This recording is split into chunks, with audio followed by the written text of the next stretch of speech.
ফাইজা যাহাবা আসহাবি আতা উম্মতি মা ইউআদুন। আর আমার সাহাবীরা হলো গোটা মুসলিম উম্মার জন্য নিরাপত্তার গ্যারান্টি। আমার সাহাবীরা যখন দুনিয়া থেকে চলে যাবেন তখন উম্মতের উপর একের পর এক আযাব আর গজব আসতে থাকবে কিয়ামত পর্যন্ত। এগুলো আর বাধা দিয়ে রাখা যাবে না, বাস্তবে তাই হচ্ছে।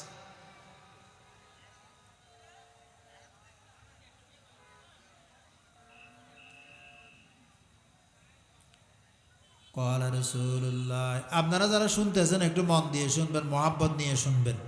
আর যারা বাজার করতে আসছে তারা বাজার করুক।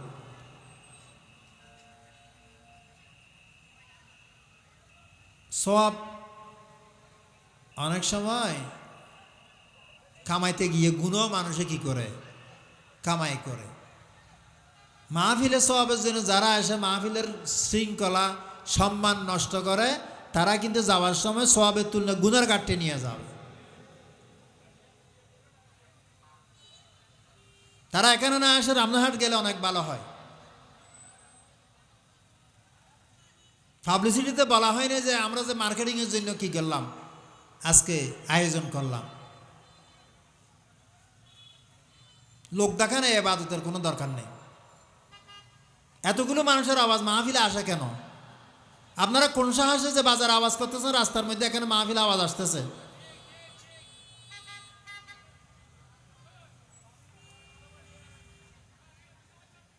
قال رسول الله صلى الله عليه وسلم مثل أصحابي في أمتي كالملح في الطعام। আমার উম্মতের মধ্যে আমার সাহাবীদের উদাহরণ হলো খাদ্যের মধ্যে যেভাবে লবণের উদাহরণ সেভাবে। লা ইয়াসলাহু তাআমু ইল্লা বিল মিলহি, লবণ ছাড়া খাদ্য সুস্বাদু হয় না। তো হাসান বসরি রাদিয়াল্লাহু তাআলা আনহু বলতেছেন, ফাকাদ যাহাবা মিলহুনা ফাকাইফা নাসলাহু। হযরত সাহাবীরা দুনিয়া থেকে বিদায় গ্রহণ করেছেন, তাহলে উম্মতের লবণ চলে গেছে, আর আমরা কিভাবে দুরস্ত থাকবো, ঠিক থাকবো? সাহাবীদের অবর্তমানে উম্মতের ঠিক থাকার আর কোনো সুযোগ নাই।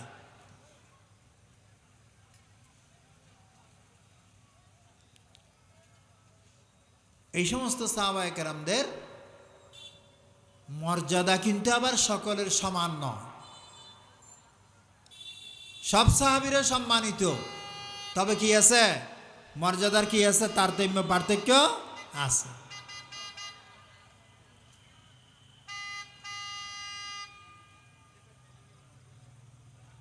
মর্যাদাগুলো আমি স্তরগুলো বলতেছি, আপনারা একটু মন দিয়ে খেয়াল করবেন। সাহাবায়ে কেরামদের মর্যাদার প্রথম স্তরে চার খলিফা। মর্যাদার প্রথম স্তরে চার খলিফা। চার খলিফার নাম আপনারা জানেন। আবার ওনাদেরও আবার মর্যাদার পার্থক্য আছে। আমরা সময় পেলে কিছু বলবো, না হলে শেষ। দ্বিতীয় স্তরে হলো আশারা মুবাশশারা, বাকি 6 জন সদস্য, 4 জন 6 জন, মোট হলো 10 জন। এ 10 জন কারা?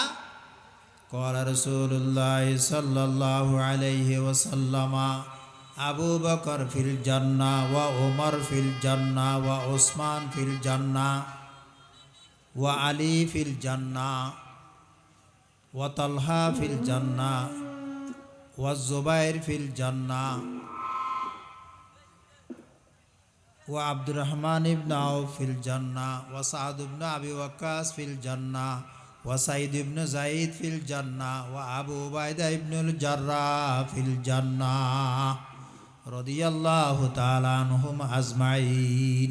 সিরিয়াল আমি যেভাবে বলেছি আল্লাহ রাসূল ঠিক একজ্যাক্ট সেভাবে সিরিয়াল দিয়েছেন।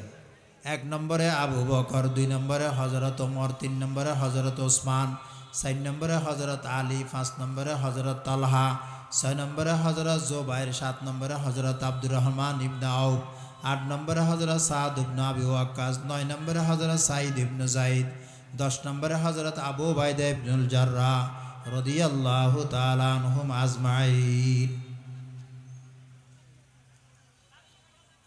আরেকটা হাদিসে 14 জনের একটা তালিকা এসেছে। হযরত আলী রাদিয়াল্লাহু তাআলা হাদিসটা বর্ণনা করেছেন। ক্বালা রাসূলুল্লাহ সাল্লাল্লাহু আলাইহি ওয়াসাল্লাম ইন্না লিকুল্লি নাবিয়্যিন সাবআতুন নুজাবা ওয়া রুকাবা ওয়া উতিতু আনা আরবাতা আশারা। আল্লাহ তাআলা প্রত্যেক নবী রাসূলকে, ড্রাইভার সাহেব, গাড়ির ড্রাইভার, আপনি এতবার হরন দিচ্ছেন, একটু মেহরবানি করে মাহফিলের প্রতি একটু সম্মান দেখান। আপনি নেমে মানুষ সাইড করেন, এতবার হরন দিচ্ছেন কেন আপনি?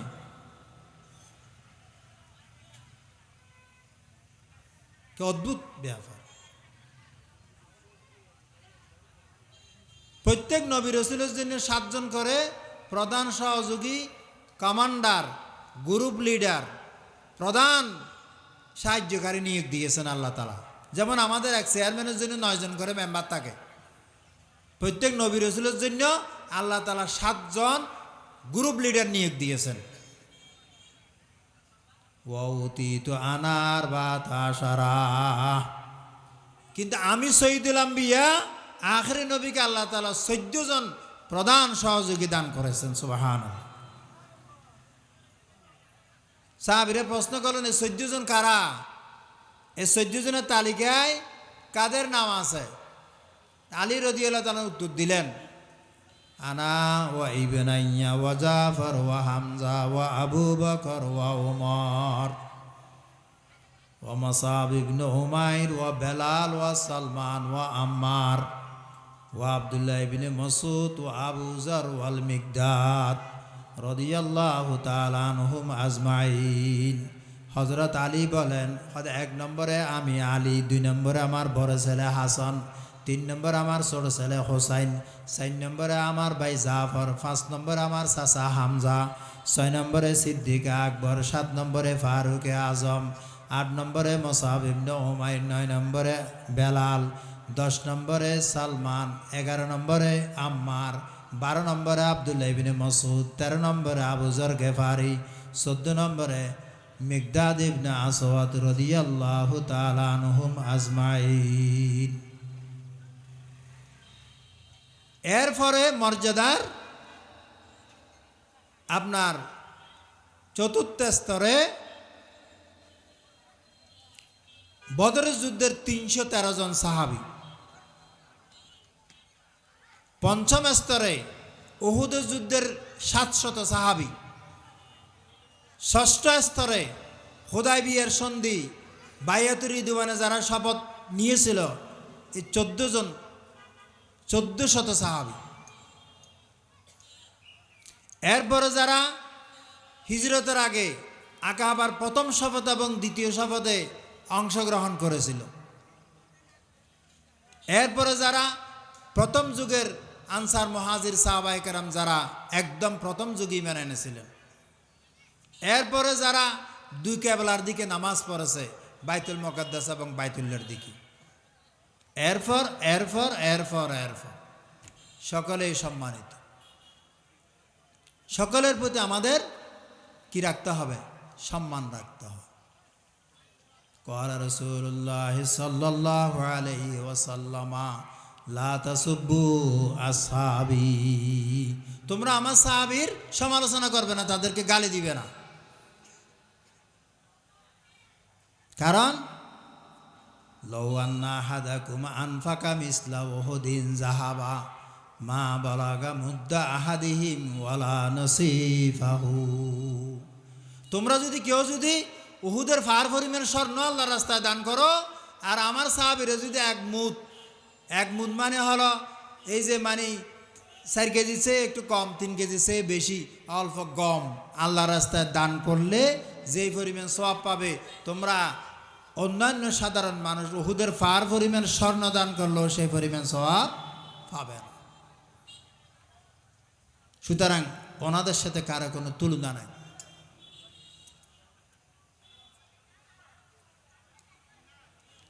আরেক হাদিসে সাতজনের কথা বলা হয়েছে। ক্বালা রাসূলুল্লাহ সাল্লাল্লাহু আলাইহি ওয়াসাল্লাম ইন্নাল্লাহা আমারানি বিহুব্বি আরবাতিন ওয়া আখবারানি আন্নাহু ইউহিব্বুহুম। আল্লাহ তাআলা আমাকে উপর থেকে টেলিফোন করেছে সাতজন মানুষকে মহাব্বত করার জন্য। আমাকে নির্দেশ দিয়েছে আমি যাতে সাতজনের সাথে প্রেম বিনিময় করি।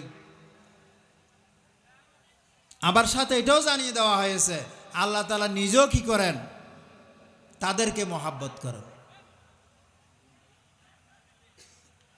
এক সাহাবী বললেন, ইয়া রাসূলুল্লাহ সাম্মিহিম লানা, যে সাতজনের জন্য আল্লাহর পক্ষ থেকে আপনি আদিষ্ট তাদেরকে মহাব্বত করতে হবে, সাতজন কারা? ক্বালা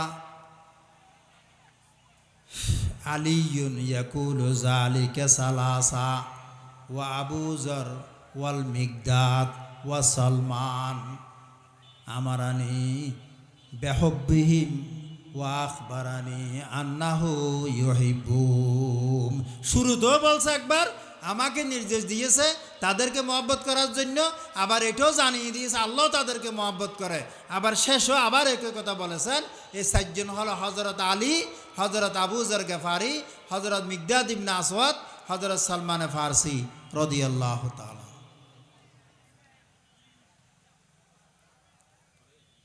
এবার আসেন সামষ্টিক কিছু মর্যাদার কথা আমরা বললাম।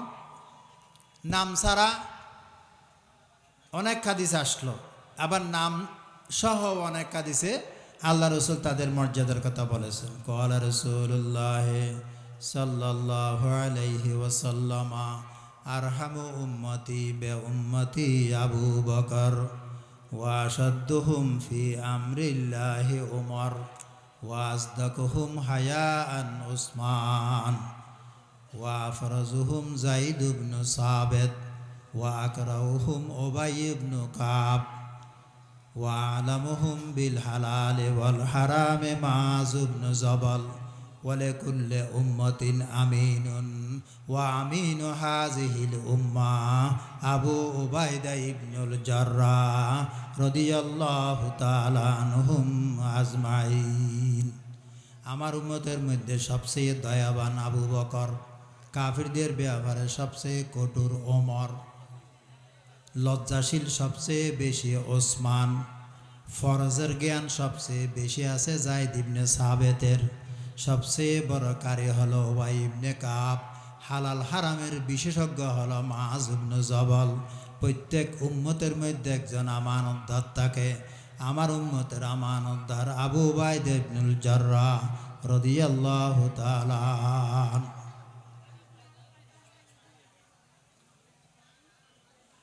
হযরত ফারুক আজম যখন আহত হলেন, শহীদ হয়ে যাবেন, দুনিয়া থেকে চলে যাবেন, তো সাহাবীরা পরামর্শ দিলেন আপনার পরবর্তী খলিফা আপনি নিয়োগ দিলে ভালো হয়। তো তিনি বলেন আমি কাকে খলিফা বানাবো? আজকে যদি আবু উবাইদা বেঁচে থাকতো তাহলে আমি তাকে খলিফা বানাতাম।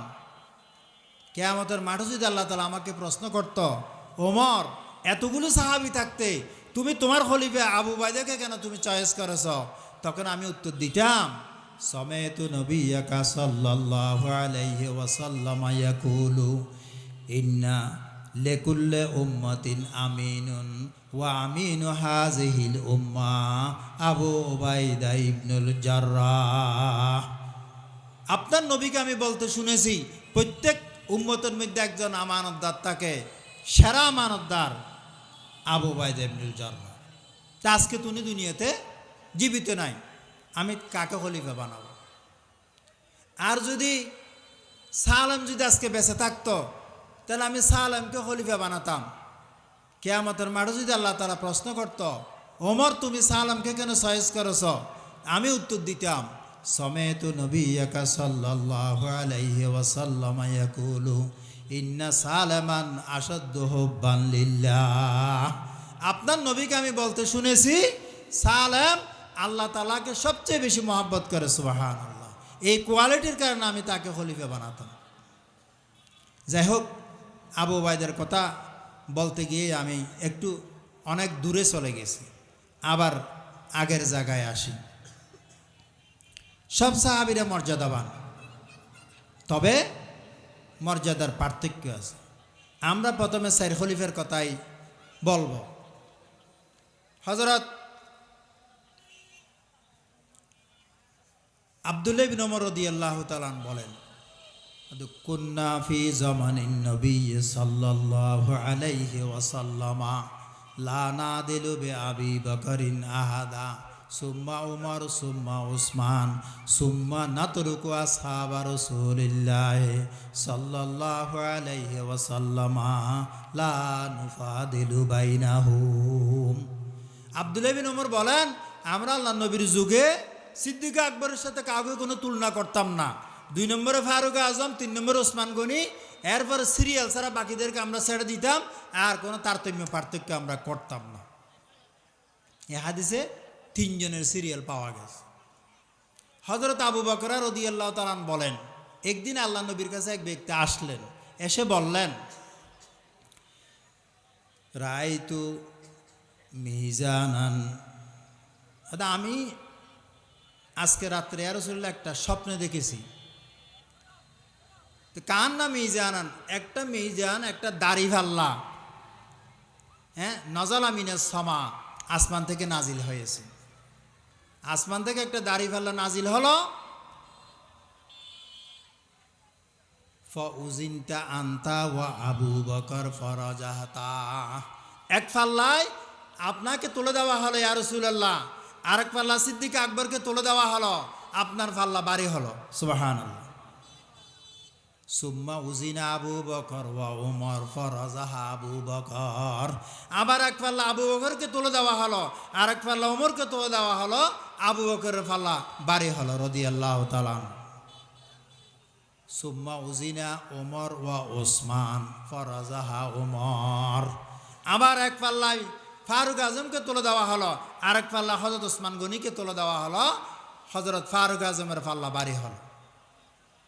সুম্মা রুফিয়াল মিজান, এরপর পাল্লা তুলে নেওয়া হলো। এই স্বপ্ন শোনার পর আল্লাহ রাসূল সাল্লাল্লাহু আলাইহি ওয়াসাল্লাম খুব বেশি পেরেশান হলেন, চিন্তিত হলেন, এবং এটা দিয়ে ইঙ্গিত করা হলো যে সিদ্দিক আকবর, ফারুক আজম এবং ওসমান গনি রাদিয়াল্লাহু আনহুর পরে উম্মতের মধ্যে বিশৃঙ্খলা সৃষ্টি হবে। বাস্তবতায় হয়েছে। এক সাহাবী গিয়ে বলেন যে ইয়া রাসূলুল্লাহ, আপনার পরে আমরা কাকে আমির বানাবো, আমাদের বাদশাহ কাকে বানাবো, আমাদের খলিফা, আমাদের ইমাম কাকে বানাবো? আল্লাহ রাসূল বললেন, সিরিয়াল খেয়াল করবেন, ইনতু আমিরু আবা বকরিন তাজিদুহু আমিনান জাহিদান ফিদ দুনিয়া রাগিবান ইলাল আখিরাহ ওয়া ইনতু আমিরু উমরা তাজিদুহু কবিয়ান আমিনা লা ইয়াখাফু ফিল্লাহি লাউমাতা লাইম ওয়া ইনতু আমিরু আলিয়ান ওয়ালা আরাকুম ফাইলিন তাজিদুহু হাদিয়াম মাহাদিয়া ইয়াখুযু বিকুমুত তরিকাল মুস্তাকিম। তোমরা যদি আমার পর আবু বকরকে আমির বানাও, তাহলে তাকে তোমরা ভাবে যে 1 নম্বর সে আমিন, আমানতদার। এই জন্য চেয়ারম্যান, মেম্বার, রাজা বাদশাহ, মন্ত্রী, মিনিস্টার, এমপি, সভাপতি, প্রিন্সিপাল, যে পরিবারের কর্তা যে হোক না কেন, তার প্রধান কোয়ালিটি হলো তাকে আমানতদার হতে হবে, বিশ্বস্ত হতে হবে। 2 নম্বর হলো জাহেদান ফিদ দুনিয়া, দুনিয়ার প্রতি সে অনাসক্ত হবে, দুনিয়ার জন্য পাগল ফারা হবে না, কোটি কোটি টাকার ব্যালেন্স করার জন্য সে পাগল হবে না।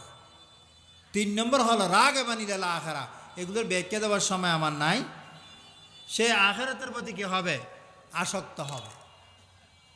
আর যদি তোমরা ওমরকে আমির বানাও, তাহলে তাকে ভাবে কবিয়া, শক্তিশালী, সাহসী, বীর পুরুষ। 2 নম্বরে আমিনা, সেও বিশ্বস্ত আমানতদার। 3 নম্বরে হলো লা ইয়াখাফু ফিল্লাহি লাউমাতা লাইম, সে আল্লাহর ব্যাপারে কোনো সমালোচনাকারীর সমালোচনার কোনো পরোয়া করবে না। আর যদি তোমরা আলীকে আমির বানাও, তৃতীয় পর্যায়ে তোমরা যদি আলীকে আমির বানাও, তবে আমি মনে করছি না তোমরা সেই কাজটা করবে। বাস্তবেও 3 নম্বরে হযরত আলীকে আমির বানানো হয় নাই, 3 নম্বরে হযরত ওসমান গনিকে বানানো হয়েছে। যদি তোমরা আলীকে বানাও তাহলে তাজিদুহু হাদিয়া মাহাদিয়া ইয়া হুজুবিকুমুত তরিকাল মুস্তাকিম, তাহলে তাকে তোমরা ভাবে যে হেদায়েত দানকারী এবং হেদায়েত প্রাপ্ত, তোমাদেরকে সিরাতুল মুস্তাকিমের রাজপথ দেখাও।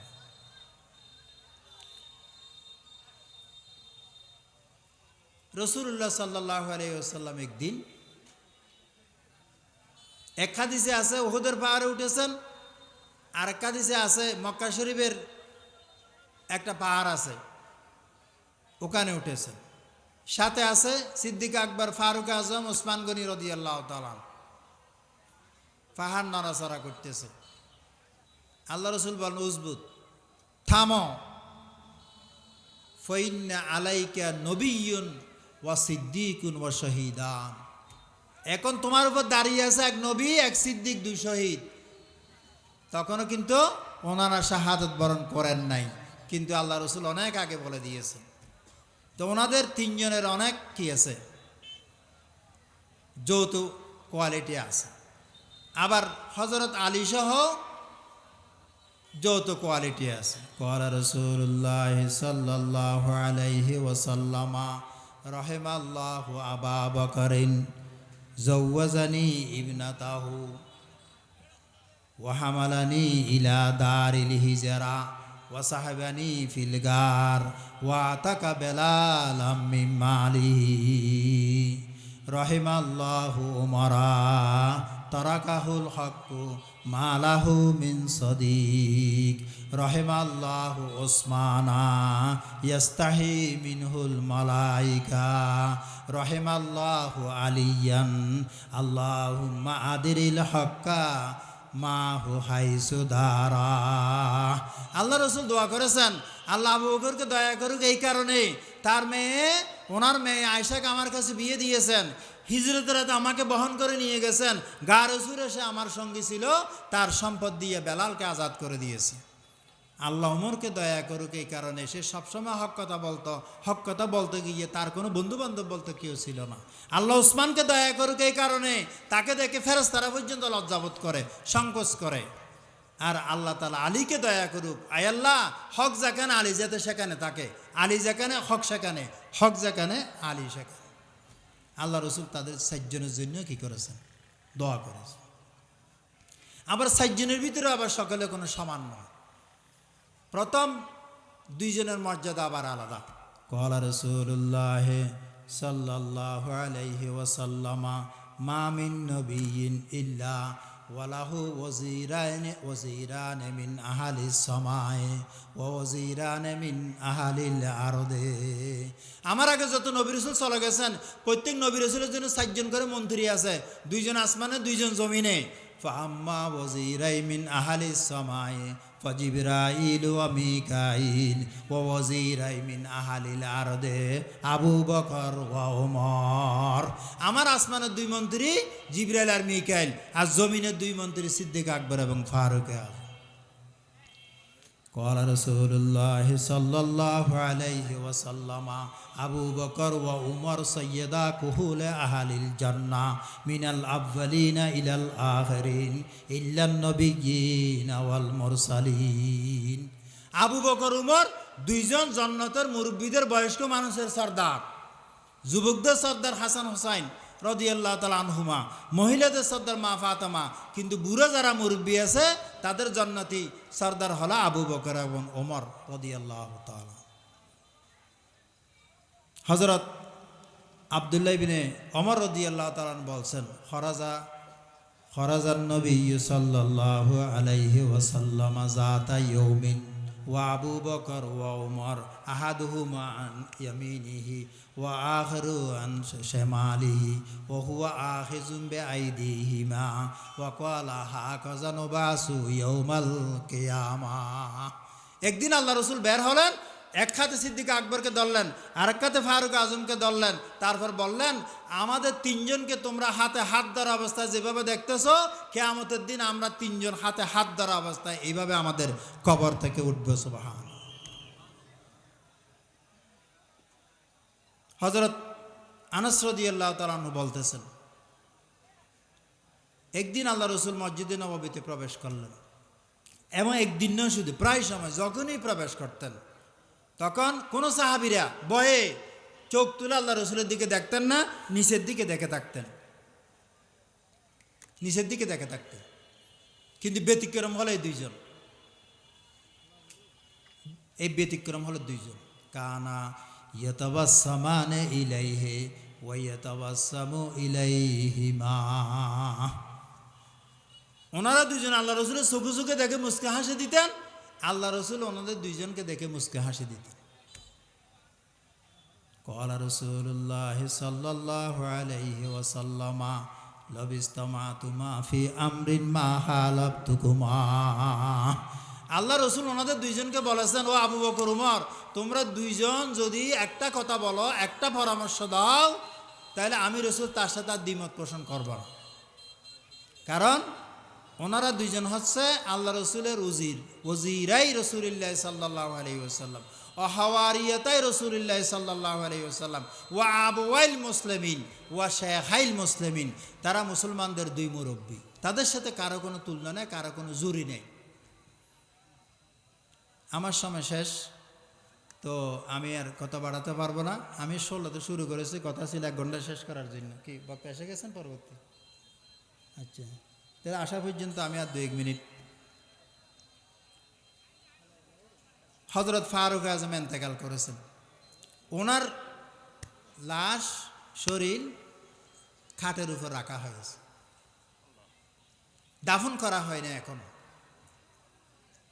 হযরত আব্দুল্লাহ বিন আব্বাস বলতেছেন, আমার পিছন দিক থেকে আমার পিঠের উপর, খাঁদের উপর একজন যেন কেন বর দিয়ে কথা বলতেছে, আমি কিন্তু কে বলতেছে এটা দেখতেছি না। তো তিনি বলতে আছেন, আমি শুনতে আছি। হযরত আব্দুল্লাহ বিন আব্বাস বলতেছেন, আমি শুনতেছি, আর তিনি বলতেছেন, কি বলতেছেন? হযরত ওমরকে উদ্দেশ্য করে বলতেছেন, উনি কিন্তু তখন ইন্তেকাল করেছেন। আরজু মিনাল্লাহি আন ইয়াজআলাকা আল্লাহু মা সাহিবাইকা। হয়তো আমি আশা করতেছি আল্লাহ তাআলা আপনাকে আপনার দুই সঙ্গীর সাথে রাখবেন। হযরত ওমরকে উদ্দেশ্য করে বলতেছেন, আপনার দুই সঙ্গীর সাথে আল্লাহ তাআলা আপনাকে রাখবেন। দুই সঙ্গী কে কে? রাসূল পাক সাল্লাল্লাহু আলাইহি ওয়াসাল্লাম, সিদ্দিক আকবর। লান্না কাসীরাম মা সামিআতু রাসূলুল্লাহি সাল্লাল্লাহু আলাইহি ওয়াসাল্লাম ইয়াকুলু। হয়তো আমি অধিকাংশ সময় আল্লাহ রসুলকে বলতে শুনেছি এই কথা, কুনতু ওয়া আবু বকর ওয়া উমর ওয়া ফাআলতু আবু বকর ওয়া উমর ওয়া আনতালাকতু আবু বকর ওয়া উমর ওয়া দখালতু ওয়া আবু বকর ওয়া উমর ওয়া খরাজতু ওয়া আবু বকর ওয়া উমর। হয়তো আমি আল্লাহ রসুলকে জীবনে অনেকবার শুনতে, মানে আমি শুনেছি যে আল্লাহ রসুল বলতেন, আমি আবু বকর উমর ছিলাম, আমি আবু বকর উমর চলেছি, আমি আবু বকর উমর ঢুকেছি, আমি আবু বকর উমর বের হয়েছি। এইভাবে সবসময় তিনজনকে জয়েন করে আল্লাহ রসুল কথা বলতেন।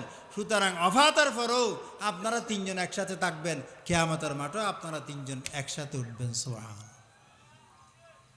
তো ওনাদের তিনজনের কোনো জুরি নেই। আবার তিনজনের মধ্যেও 1 নম্বরের তো কারো কোনো তুলনা নাই। ক্বালা রাসূলুল্লাহ সাল্লাল্লাহু আলাইহি ওয়াসাল্লাম আমা আন্নাকা ইয়া আবা বকর আউয়ালু মান ইয়াদখুলুল জান্নাতা মিন উম্মতি। সিদ্দিক আকবর একদিন আরজু করলেন যে, ইয়া রাসূলুল্লাহ, জান্নাতের মধ্যে আপনি আফার ক্লাসে থাকবেন, আমরা কোথায় পড়ে থাকবো? আপনাকে না দেখে আমরা থাকবো কিভাবে? আদৌ জান্নাতে যেতে পারবো কিনা টেনশন করতেছে। তা আল্লাহ রসুল বললেন, ও আবু বকর, তুমি জান্নাতে যাবে কিনা চিন্তা করতেছ, কিন্তু আমার নাকায় আবা বকর আউয়ালু মান ইয়াদখুলুল জান্নাতা মিন উম্মতি। ও আবু বকর, তুমি উম্মতের প্রথম ব্যক্তি, তোমাকে দিয়ে উম্মতের জান্নাত উদ্বোধন করা হবে। সুবহানাল্লাহ। ক্বালা রাসূলুল্লাহ সাল্লাল্লাহু আলাইহি ওয়াসাল্লাম আনতা সাহিবি ফিল গার ওয়া সাহিবি আলাল হাউস। ও আবু বকর, তুমি হিজরতের রাতে কঠিন বিপদের মুহূর্তে আমার সাথে ছিলে গারে সুরে, সুতরাং কিয়ামতের মাঠে হৌজ গোসরে পার হয়ে তুমি আমার সাথে। সুবহান।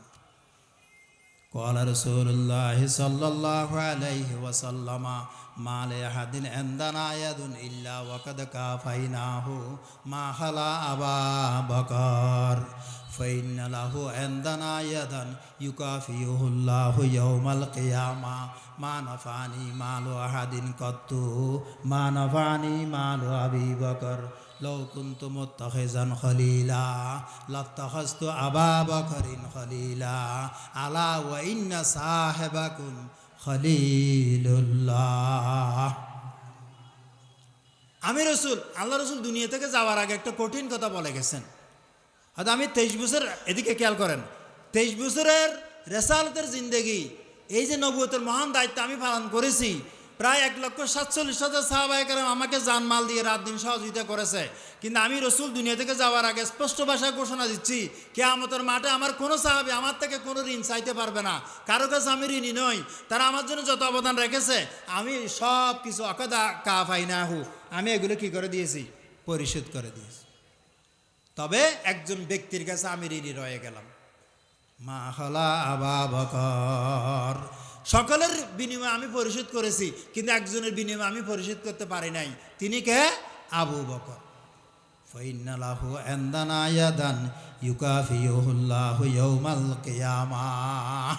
তার অবদান এত বেশি আমার উপর রয়ে গেল, আমার পক্ষে দুনিয়ার জীবনে পরিশোধ করা সম্ভব হয় নাই। কিয়ামতের দিন আল্লাহ তাআলা বেহেশতের চাবি সিদ্দিক আকবরের হাতে দিয়া তার দ্বারা বেহেশতের দরজা খোলাবে, তাকে প্রথমে প্রবেশ করাবে, জান্নাতের দরজার মুখে আল্লাহ তাআলা তার জীবনের ত্যাগ কোরবানির বিনিময়ে পরিশোধ করবেন। সুবহান। মা নাফানি মালু আহাদিন কত্তু মা নাফানি মালু আবি বকর। আবু বকরের মাল আমার যত লাভ হয়েছে আর কারো সম্পত্তি তত লাভ হয় নাই। লাউ কুনতু মুত্তাখিযান খলিলা লাত্তাখাযতু আবা বকরিন খলিলা। দুনিয়াতে আমি কাউকে বন্ধু বানাইলে আবু বকরকে বন্ধু বানাতাম, কিন্তু আবু বকর আমার সঙ্গী, আল্লাহ আমার বন্ধু। আলা ওয়া ইন্না সাহিবাকুম খলিলুল্লাহ। সুতরাং ওনার সাথে আবার কারো কোনো কি নাই, তুলনা নাই। এই জন্য ফারুক আজম আফসোস করে বলেছেন, আমি যদি সিদ্দিক আকবরের যদি হিজরতের রাতটা পেতাম, তাহলে লতিলকের লাইলে তো খাইরুম মিন উমর মিন আলে উমর, একটি রাত আমি উমরের 63 বছরের জিন্দেগি এবং আমার 14 গোষ্ঠী থেকে আমার জন্য কি হতো? উত্তম হতো। সুবহান। তো ফারুক আজমের শান ওইভাবে কথা আছে, ওসমান গনির শানও কথা আছে, আলী হায়দারের শানও কথা আছে, অন্যান্য সাহাবীদের শানও কথা আছে। আমরা কি শেষ করে দেবো? এখানে আসছেন মোহসিন সাহেব আসছেন? হ্যাঁ, আরো 5 মিনিট। আচ্ছা। ক্বালা রাসূলুল্লাহ সাল্লাল্লাহু আলাইহি ওয়াসাল্লাম লাউ কানা বাদি নবিয়ান লাকানা উমর ইবনুল খাত্তাব রাদিয়াল্লাহু তাআলা আন।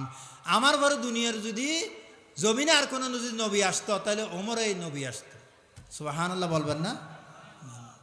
একদিন ফারুক আজম সিদ্দিক আকবরকে বলতেছেন, ইয়া খাইরান নাস বাদা রাসূলিল্লাহ সাল্লাল্লাহু আলাইহি ওয়াসাল্লাম। আল্লাহ রসুলের পরে ও দুনিয়ার সেরা মানুষ। ফারুক আজম বললেন সিদ্দিক আকবরকে। তো সিদ্দিক আকবর তার উত্তর দিচ্ছেন, ওমর তুমি আমাকে সেরা মানুষ বলতেছ না, অথচ আমি আল্লাহ রসুলকে বলতে শুনেছি মা তলাআতি শামসু আলা রাজুলিন খাইরুম মিন উমর। হয়তো সূর্য যত বনি আদমের মাথার উপর উদিত হয়েছে, সূর্যের নিচে যত বনি আদম আছে, তার মধ্যে ওমরের চেয়ে সেরা মানুষ আর কেউ নেই। সুবহানাল্লাহ। এই কথা আমি আল্লাহ রসুলকে বলতে শুনেছি। সুবহান। হার গোলেরা রঙ্গ বয়ে দিগরা। ক্বালা রাসূলুল্লাহ সাল্লাল্লাহু আলাইহি ওয়াসাল্লাম ইন্না লিকুল্লি নবিয়্যিন রফিকুম ফিল জান্নাহ ওয়া রফিকি ইয়ানি ফিল জান্নাহ উসমান রাদিয়াল্লাহু তাআলা আন। প্রত্যেক নবীর জন্য জান্নাতে একজন বন্ধু থাকবেন, আর আমার জান্নাতি বন্ধু হলো উসমান ইবনে আফফান রাদিয়াল্লাহু তাআলা আন। সুবহান। ক্বালা রাসূলুল্লাহ সাল্লাল্লাহু আলাইহি ওয়াসাল্লাম আলিয়্যুম মিন্নি ওয়া আনা মিনহু। আলী আমার থেকে, আমি আলী থেকে। ক্বালা রাসূলুল্লাহ সাল্লাল্লাহু আলাইহি ওয়াসাল্লাম আনা দারুল হিকমত ওয়া আলিয়্যুম বাবুহা। আমি হিকমতের কি আপনার ঘর, আর আলী হচ্ছে তার দরজা। আমরা এটাকে আনা মদিনাতুল ইলমি ওয়া আলিয়্যুম বাবুহা বলি। قال رسول الله صلى الله عليه وسلم يا علي أنت مني بمنزلة هارون من موسى عليهما السلام ও আলী তোমার সাথে আমার সম্পর্ক কীরকম জানো মুসা আলাইহিস সালামের সাথে হারুন আলাইহিস সালামের যে সম্পর্ক তোমার সাথে আমার সেই সম্পর্ক قال رسول الله صلى الله عليه وسلم إن لكل نبي حواري وحواري الزبير رضي الله تعالى প্রত্যেক নবীর জন্য একজন সাহায্যকারী থাকে আর আমার সাহায্যকারী হলো হযরত জুবাইর ইবনে আওয়াম রাদিয়াল্লাহু তাআলা আনহু قال رسول الله صلى الله عليه وسلم ارمي يا سعد فداك ابي وامي আল্লাহ রাসূল উহুদের দিন হযরত সাদ বিন মালিকের জন্য বলেছেন ও সাদ তুমি তীর মারতে থাকো আমি রাসূলুল্লাহর মা বাপ তোমার উপর কুরবান হয়ে যাক সুবহানাল্লাহ সাহাবায়ে কেরামরা সব সময় আল্লাহ রাসূলকে বলতেন যে ফাদাক আবি ওয়া উম্মি ইয়া রাসূলুল্লাহ ইয়া রাসূলুল্লাহ আপনার জন্য আমার মা বাবা উৎসর্গ হোক কিন্তু সাদ বিন মালিক এত বড় ভাগ্যবান ব্যক্তি যার জন্য স্বয়ং সৈয়দুল আম্বিয়া বলেছেন এরমিয়া সাদ ফাদাকা আবি ওয়া উম্মি সুবহানাল্লাহ قال رسول الله صلى الله عليه وسلم من شهد له خزيمة فهو حسبه একদিন এক সমস্যায় পড়ে গেছেন আল্লাহ রাসূল এক ইহুদির সাথে লেনদেন হয়েছে হ্যাঁ আল্লাহ রাসূল লেনদেন পরিশোধ করেছেন ইহুদি বলছে পরিশোধ করেন নাই হয়তো আমি করেছি হয়তো করলে আপনি সাক্ষী দেখান হয়তো এখনো কোনো সাক্ষী কেউ ছিল না হয়তো খোজাইমা উঠে বলে ইয়া রাসূলুল্লাহ আমি সাক্ষ্য দিচ্ছি আপনি লেনদেন পরিশোধ ওনার টাকা পরিশোধ করেছেন তা আল্লাহ রাসূল বললেন যে তুমি তো তখন অনুপস্থিত ছিলে তুমি কিভাবে সাক্ষ্য পেশ করবে তখন হযরত খোজাইমা বললেন ইয়া রাসূলুল্লাহ আপনি যে আমাদেরকে ফেরেশতার কথা বললেন জান্নাতের কথা বললেন দোজখের কথা বললেন তাকদীরের কথা বললেন এগুলোকে আমরা কিছুই দেখেছি না দেখে যদি আপনাকে বিশ্বাস করতে পারি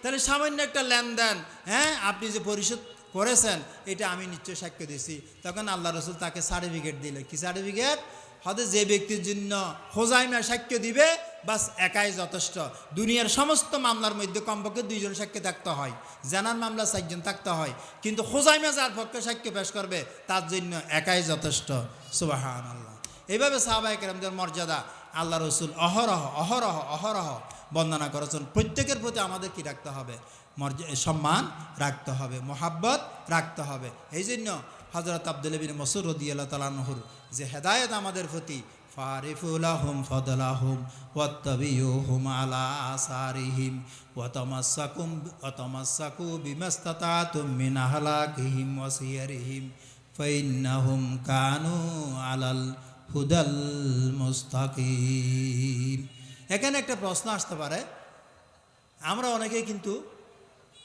একটা অন্ধভাবে মনে করি যে হয়তো অমুক অমুক বোধহয় সাহাবীর সমালোচনা করে নাউজুবিল্লাহ সাহাবীদের সমালোচনার কোনো দরজা খোলা রাখা হয় নাই তবে মান সম্মানে একটু পার্থক্য থাকতে পারে হয়তো কেন এই দুইজনে দুই ধরনের কথা বলেছে আমরা কাকে মানব তো এই ব্যাপারে আলহামদুলিল্লাহ বাস আর কোনো কথাই নেই ওয়া আখির দাওয়ানা আলহামদুলিল্লাহি রাব্বিল আলামিন আসসালামু আলাইকুম ওয়া রাহমাতুল্লাহি ওয়া বারাকাতুহু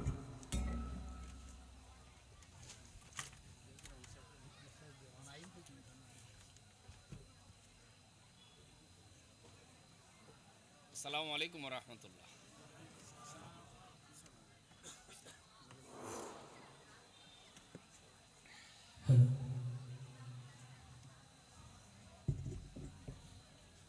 সম্মানিত উপস্থিতি এতক্ষণ পর্যন্ত আমাদের মাঝে পবিত্র কোরআন এবং হাদিস আলোকে পেশ করেছেন ঐতিহাসিক বাঁশখালীর সাধনভর জীবন সিপাহী বাড়ি হযরত আবু বকর সিদ্দিক রাদিয়াল্লাহু তাআলা আনহু যুব উন্নয়ন সংগঠনের উদ্যোগে আয়োজিত 11তম তাফসীর মাহফিলের আমাদের আজকের প্রিয় শায়েখ আলোচক হযরত মাওলানা মুহাম্মদ আজিজুল ইসলাম সাহেব দামাত বরকাতুহু